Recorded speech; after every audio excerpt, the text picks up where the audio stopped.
Art cafe is a concept. আমরা আসলে এখানে চাইছি যে কালচার বা আমাদের দেশে যে কালচার আর্ট আছে বা মিউজিক আছে বা এই যে ব্যাপারগুলো আসলে রিপ্রেজেন্ট খুব একটা হয় না। ক্যাফেতে আসলে মিউজিক হয়, আপনি যদি ওয়েস্টার্ন কালচারে দেখেন সেখানেও হয়, আমাদের কান্ট্রিতেই আসলে আমরা এই প্রচলনটা অত বেশি নাই। যেগুলো আছে মিউজিক ক্যাফে, গতানুগতিক গান হচ্ছে। আমার এখানে আসলে মিউজিকটা ওইভাবে আমি রাখতে চাচ্ছি না। আতে আসলে যে কোনো আর্টিস্ট আসতেছে, যে কাজ করতে ভালো লাগতেছে সেটা করছে। সেক্ষেত্রে আর্ট হইতে পারে, ক্রাফটিং এর কাজ হইতে পারে বা যে কোনো কিছু। আসলে এখানে গেস্ট যারা আসতেছে ম্যাক্সিমামই অনেকটাই সংস্কৃতি মনা, তাদের কাছে গান, আর্ট, শিল্প যা আছে এগুলো খুবই পছন্দের। তারা ওই জায়গা থেকে আসতেছে, তাদের কাছে এটা কখনো বোরিং বা ঝামেলাদায়ক এমন মনে হয় না। আপনি এটা দেখলেই বুঝবেন যে এতগুলো মানুষ একসাথে গান শুনতেছে।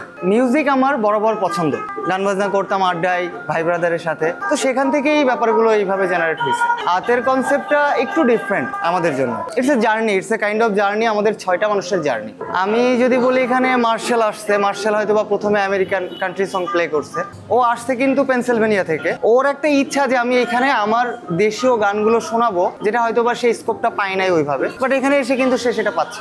আমিও মানে যখন কেউ না থাকে আমি গাই, কোনো কাস্টমার বা অডিয়েন্স যদি চাই যে আমি একটা গান শুনতে চাই, সেক্ষেত্রে এখানে সেই ব্যবস্থাটা আছে। বা বাদ্যযন্ত্র সবসময় থাকে, যারা গান বাজনা করে তারাই সেখানে গান বাজনা করতে পারে। গানের থ্রু আসলে মানুষের সাথে কমিউনিকেশনটা করা যায়। যেমন এখানে অনেকগুলো জায়গা আছে, লাউঞ্জ বলেন, লবি বলেন, পিছনের দিকে নারকেল গাছের গোড়া যেটা, ওখানে আমাদের আসলে সোডিয়াম বাতির গল্প বা আমরা একটু নিয়ন আলো রাখতে চাইছি। সো ওখানে আমাদের ক্লে স্টেশন থাকবে, আর্টের জন্য একটা ক্যানভাস থাকবে, যে কেউ চাইলে এখানে সে আর্ট করতে পারে, বই পড়তে পারে। এসে আমি যদি সোজা কথা বলি, রোড সাইডে যদি আমরা বসি, আমরা কিন্তু রেস্টুরেন্টগুলো তত স্বস্তি পাই না। এখানে এসে আপনি অ্যাটলিস্ট ওই স্বস্তিটা পাবেন, আপনার যেটা করতে মন চাচ্ছে আপনি সেটা করতেছেন, আপনি একটা সুন্দর ফুড এনজয় করতেছেন, এর পাশাপাশি এই জায়গাটাতে আপনি মিউজিক এবং কালচার সম্পর্কে জানতে পারতেছেন। প্রায় আসা হয়, ভালো লাগে, মানে আড্ডা দিয়ে বসে খেতে একটু মজা লাগে, আর একটু আপন আপন মনে হয় যে নিজের ঘরের মধ্যে বসে আমি একটা আড্ডা দিচ্ছি, কথা বলছি, খাচ্ছি। অ্যাম্বিয়েন্সের দিক দিয়ে বলবো যে কালারফুল, মনটাকে অনেক মানে প্রফুল্ল করে, এটা একটা দিক। সাথে হচ্ছে এখানকার যে অ্যারেঞ্জমেন্ট, কিছু গিফট আইটেম কাউকে উপহার দেওয়ার জন্য অনেক কিছু পাওয়া যায়, কোনো এখানে বাইন্ডিংস নাই।